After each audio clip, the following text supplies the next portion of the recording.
اے پیغمبر، جب مومن تم سے اس درخت کے نیچے بیعت کر رہے تھے تو اللہ ان سے خوش ہوا، اور جو صدق و خلوص ان کے دلوں میں تھا وہ اس نے معلوم کر لیا، تو ان پر تسکین نازل فرمائی اور انہیں جلد فتح عنایت کی، اور بہت سی غنیمتیں وہ آئندہ بھی حاصل کریں گے، اور اللہ غالب ہے، حکمت والا ہے۔ اللہ نے تم سے بہت سی غنیمتوں کا وعدہ فرمایا ہے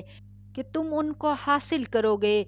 پھر اس نے یہ غنیمت تمہیں جلدی سے دلوا دی اور لوگوں کے ہاتھ تم سے روک دیے۔ غرض یہ تھی کہ یہ مومنوں کے لیے اللہ کی قدرت کا نمونہ بن جائے اور وہ تم کو سیدھے رستے پر چلائے، اور کچھ اور غنیمتیں دے گا جن پر تم قدرت نہیں رکھتے، اور وہ اللہ ہی کی قدرت میں ہیں، اور اللہ ہر چیز پر قادر ہے۔ اے اللہ، ہم سب کو بھی ایسی غنیمتیں عطا فرما جن پر ہم کو قدرت نہیں ہے، کیونکہ قدرت تیرے ہی پاس ہے اور تو ہر چیز پر قادر ہے۔ آمین۔ اور اگر تم سے کافر لڑتے تو وہ پیٹھ پھیر کر بھاگ جاتے، پھر وہ کسی کو نہ دوست پاتے اور نہ مددگار۔ یہی اللہ کی عادت ہے جو پہلے سے چلی آتی ہے، اور تم اللہ کی عادت میں کبھی تبدیلی نہ پاؤ گے، اور وہی تو ہے جس نے تم کو ان کافروں پر فتح یاب کرنے کے بعد سرحد مکہ میں ان کے ہاتھ تم سے اور تمہارے ہاتھ ان سے روک دیے، اور جو کچھ تم کرتے ہو اللہ اس کو دیکھ رہا ہے۔ یہ وہی لوگ ہیں جنہوں نے کفر کیا اور تم کو مسجد حرام سے روک دیا، اور قربانیوں کو بھی کہ اپنی جگہ پہنچنے سے رکی رہیں، اور اگر ایسے مسلمان مرد اور مسلمان عورتیں نہ ہوتیں جن کو تم جانتے نہ تھے، اگر تم ان کو پامال کر دیتے تو تم کو ان کی طرف سے بے خبری میں نقصان پہنچ جاتا، تو بھی تمہارے ہاتھ فتح رہتی مگر تاخیر اس لیے ہوئی کہ اللہ اپنی رحمت میں جس کو چاہے داخل کر لے، اور اگر دونوں فریق الگ الگ ہو جاتے تو جو ان میں کافر تھے ان کو ہم دکھ دینے والا عذاب دیتے۔ جب کافروں نے اپنے دلوں میں ضد کی، اور ضد بھی جاہلیت کی، تو اللہ نے اپنے پیغمبر اور مومنوں پر اپنی طرف سے تسکین نازل فرمائی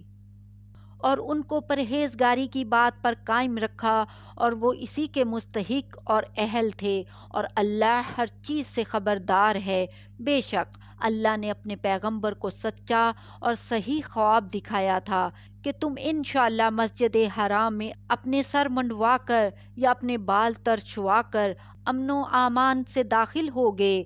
اور کسی طرح کا خوف نہ کرو گے۔ جو بات تم نہیں جانتے تھے اللہ کو معلوم تھی، سو اس نے اس سے پہلے ہی جلد ایک فتح عطا فرمائی۔ وہی تو ہے جس نے اپنے پیغمبر کو ہدایت کی کتاب اور دین حق دے کر بھیجا تاکہ اس کو تمام دینوں پر غالب کرے، اور حق ثابت کرنے کے لیے اللہ ہی کافی ہے۔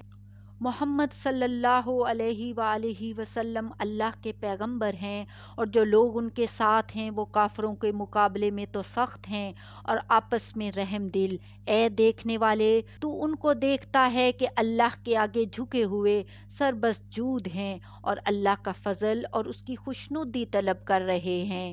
کثرت سجود کے اثر سے ان کی پیشانیوں پر نشان پڑے ہوئے ہیں۔ ان کے یہی اوصاف تورات میں ہیں اور یہی اوصاف انجیل میں ہیں۔ وہ گویا ایک کھیتی ہیں جس نے پہلے زمین سے اپنی سوئی نکالی، پھر اس کو مضبوط کیا، پھر موٹی ہوئی، اور پھر اپنے تنے پر سیدھی کھڑی ہو گئی، اور لگی کھیتی والوں کو خوش کرنے تاکہ کافروں کا جی جلائے۔ جو لوگ ان میں سے ایمان لائے اور نیک عمل کرتے رہے ان سے اللہ نے گناہوں کی بخشش اور اجر عظیم کا وعدہ کیا ہے۔ سورہ حجرات۔ شروع اللہ کا نام لے کر جو بڑا مہربان نہایت رحم والا ہے۔ مومنوں، کسی بات کے جواب میں اللہ اور اس کے رسول سے پہلے نہ بول اٹھا کرو، اور اللہ سے ڈرتے رہو، بے شک اللہ سنتا ہے، جانتا ہے۔ اے اہل ایمان، اپنی آوازیں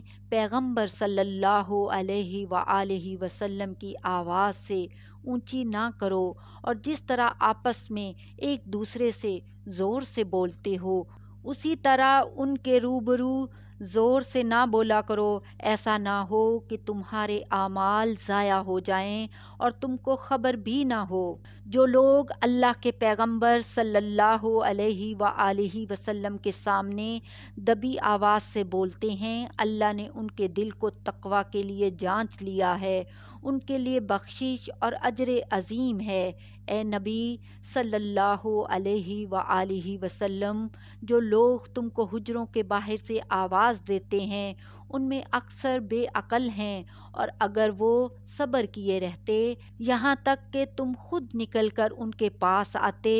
تو یہ ان کے لیے بہتر ہوتا، اور اللہ تو بخشنے والا ہے، مہربان ہے۔ مومنو، اگر کوئی گنہگار تمہارے پاس کوئی خبر لے کر آئے تو خوب تحقیق کر لیا کرو، ایسا نہ ہو کہ کسی قوم کو نادانی سے نقصان پہنچا دو، پھر تم کو اپنے کیے پر نادم ہونا پڑے، اور جان رکھو کہ تم میں اللہ کے پیغمبر صلی اللہ علیہ وآلہ وسلم ہیں۔ اگر بہت سی باتوں میں وہ تمہارا کہا مان لیا کریں تو تم مشکل میں پڑ جاؤ، لیکن اللہ نے تمہارے لیے ایمان کو عزیز بنا دیا اور اس کو تمہارے دلوں میں سجا دیا، اور کفر اور گناہ اور نافرمانی سے تم کو بیزار کر دیا۔ یہی لوگ راہ ہدایت پر ہیں، یعنی اللہ کے فضل اور احسان سے، اور اللہ جاننے والا ہے، حکمت والا ہے۔